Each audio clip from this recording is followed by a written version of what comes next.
So after using Copics for like every video, we're going to be trying out Posca pens for the first time. Let's do the ting!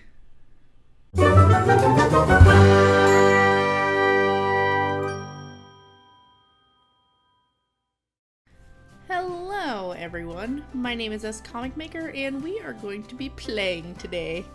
Recently, after much struggle with getting them from Amazon, I purchased some Posca pens.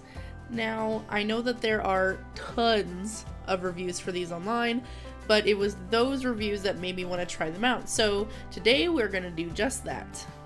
I ended up buying a couple sets of these pens, a 15 color set, a 7-pack of pastel colors, and a gold and silver pen. These all came together in one package, and let me tell you, it was such a pain to get them. First, I bought them and Amazon said they were coming, then they never showed up, so I had to buy them again. All in all, it took me like a month to finally get my hands on some. The pens I ended up getting were all in Japanese, but fret not, my friends. I have a Japanese man all my own that I married for just these occasions when I buy art supplies that are in Japanese. Also for love, but art supply reading is a bonus. Starting off, as recommended by any artist that you'll find on YouTube, I decided to swatch my colors. I did this on a 7x10 Canson mixed media paper. I probably should have put the names next to the colors, but then I would have had to write either the Japanese characters next to them for me to reference, or I could have written pastel purple as Pastel purple. Thanks, Tony. Anywho, so after I laid all of my colors out, I decided to test them on something small. Having used Copics for so long, I did feel restricted to have to limit my color choices, but honestly, that's one of the reasons why I wanted to give these pens a shot. I've been wanting to force myself to use colors I wouldn't normally choose for coloring and shading, but you can tell here that I was still in my comfort zone, so I knew I needed to find something a little bit more colorful to draw. With my second test of these pens, I wanted to try to draw something a little larger and with more colors. As my subject, I ended up drawing a YouTuber I actually really enjoy watching. Her channel is called Nerdburger, and she is a super cute girl who always has her hair dyed bright colors and wears cute clothes, and she works in a comic book shop and reviews comics. Cute girl, lots of colors, comics, no wonder I love her channel. I'll leave a link to her channel below if you're interested. But I tried to draw one of her more recent hairstyles and use brighter colors as the shadows in her hair. Overall, I like how it turned out, but I did end up using some Copic markers for her skin color when I realized I should have just used colors that I used for my mini drawing for her skin, so but you know, had to move on. But because of this, for the last drawing, I knew I wanted to try to create a full image using only Posca pens. But a side note real quick, I am happy to report that after posting the picture of Nerdburger online, Senpai noticed me. I repeat, Senpai noticed me. Alright, so, Season 2 of Comic Maker is here. A lot of people have been requesting this. We have a sketchbook to try to fill here, people. As you can see, I already started adding stickers to it too. I'm really excited to get into this book, and what a great way to kick it off than drawing with a challenge. So for this picture, I knew I wanted a full character done completely in Posca pens, but which character should I draw? Then I realized that I should just draw one of my monster girls. I decided on Tomoko, who is the kitsune out of my monster girls. She also happens to be my spunky, cheerful character of the group, so bright colors would suit her well.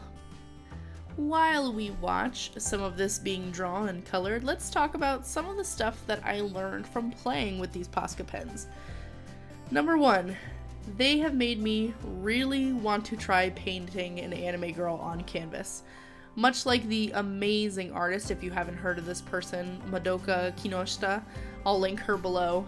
There is something about these like solid, light colors laid down flat that is really, really pleasing to the eye, and so I definitely want to try doing something like that in the future.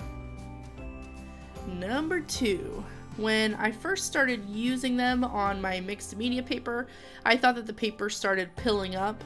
I was worried about using the pens in my render sketchbook after this, but I quickly realized that it was just the paint from the pens drying a little and then balling up as I layered over them, so it ended up not being that big of a deal, and when the image was dry I was able to kind of wipe away some of those bits. It still has kind of a textured feel to it, but it's not that bad.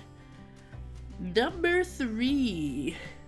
Small areas like the first little doodle are great for these pens, but larger areas have your pen leaving some streaky areas.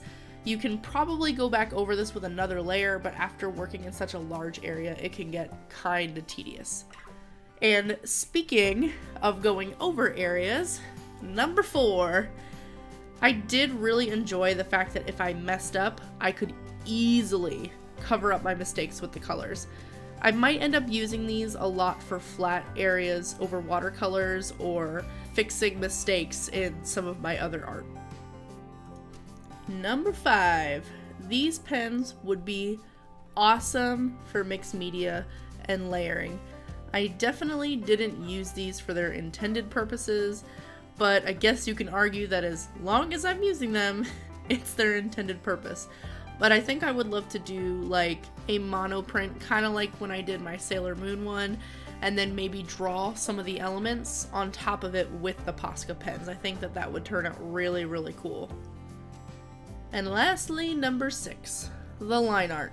Especially with the black Posca pens, I realized quickly with the first doodle that it would be an issue when lining something that's final, so I ended up just using my pencil brush pen for the line art of Nerdburger and my character Tomoko.